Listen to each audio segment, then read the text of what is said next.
valle verde, vegetal, lujurioso. Las montañas en el horizonte se metían en el cielo. Estaba cruzado el valle por un río que en épocas de caudal, en abril y mayo, iban los vecinos a pescar truchas de gran tamaño. De un lado y del otro estaba la línea del ferrocarril y la carretera. Y de repente se cruzaban haciendo extrañas trenzas por el valle.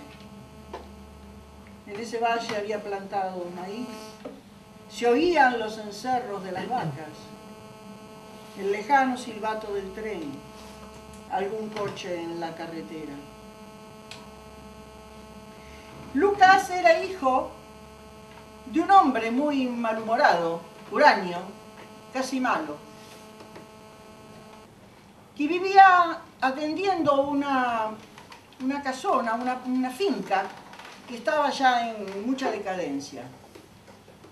Y él recordaba la muerte de su madre. Y recordaba con espanto lo que había dicho su padre, cuando la madre ya no pudieron salvarla de su enfermedad. Y curiosamente tenían una de las vacas enferma. La madre murió y la vaca se salvó y su padre dijo, por lo menos hemos salvado a la vaca. Todos los años, Lucas iba a ver la lápida de su madre, que se llenaba de zarzamoras y de pinchos. La limpiaba, se ponía de rodillas, rezaba una oración y se consolaba de tanto sufrimiento en sus cortos 11 años. Él hubiera podido irse, como su hermano. Su hermano mayor se llevaba tan mal con su padre que la madre siempre le decía, estos dos van a terminar en sangre. Gracias a Dios no fue así. Su madre terminó en el cementerio y el hermano decidió ir a América. Un día llegó, después de 5 años, una carta de su hermano para él, en un sobre blanco con estampillas de colores raros. Y en ella le decía que se fuera él también, que él era dueño de un bar en América, que tenía muchísimos empleados, 2 docenas de empleados, y que estaba en una ciudad llena de luces y de autos.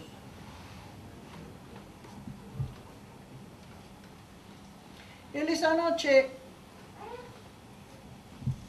escuchó un cencerro, vio una estrella escondiéndose detrás de la montaña, detrás del ventanuco, y dudó. Pero cuando estaba tendido en su jergoncillo de hierba seca, en el entresueño, escuchó el canto del mirlo y el canto del río y pensó que él no se iría nunca. Desde hacía 5 años, Lucas iba todos los días a la estación del pueblo. La estación quedaba pasando un túnel debajo de las vías. La estación era pequeña, con un cartel blanco con letras azules. Y había ahí un guardaagujas que era muy arisco, tenía siempre el cigarrillo quemándole el ulcerado labio inferior. Apenas si sostenía la gorra a su calva. Y no lo quería nada, porque le molestaba el chico, subía y saltaba y molestaba. Le gritaba zascandil. Y a él le gustaba ir y saltar y se subía a un furgón viejo. Y se quedaba como mirando a un semidios, cuando el viejo, con un solo golpe de mano, hacía cambiar el recorrido, fuera un tren de comerciantes, fuera un tren internacional, cualquiera, y con un golpe de palanca hacía cambiar esa inmensa mole. Y después se volvía otra vez por el túnel y se acordaba cuando aún más chicos iban con todos los zagales de la región y se quedaban ahí a escaso 1,5 metros de donde pasaban las vías, sintiendo el atronador y asustándose y recibiendo como pequitas el aire sucio que tiraba el tren. Y sorprendiéndose al salir cómo todo se había quedado quieto después de semejante ruido que habían vivido. Un día volvía con cierta agüita había una lloviznita. Y había estado peor que nunca el guardaagujas. Casi tan malo como su padre, que cuando llegaba le pegaba y él lo aguantaba porque creía que nadie podía alterarle a uno la vocación. Pero ese día, el jefe de la estación salió de atrás, que era un hombre más joven, vino con una banderita roja y lo vio y le dijo: niño, tú serás mañana un buen guardaagujas.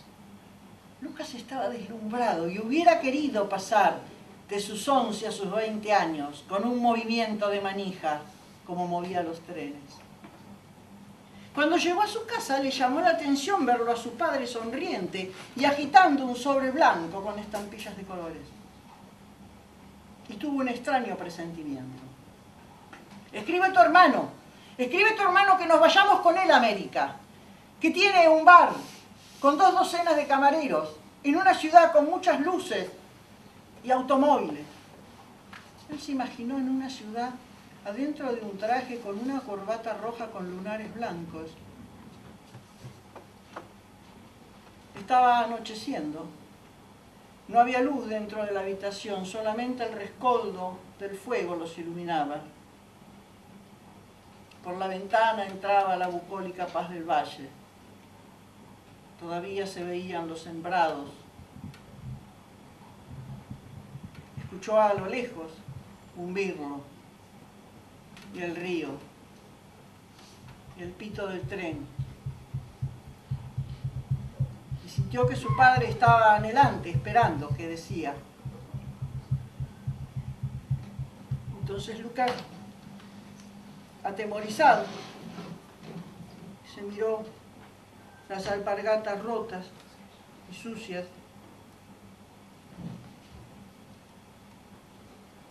Padre, yo no me voy.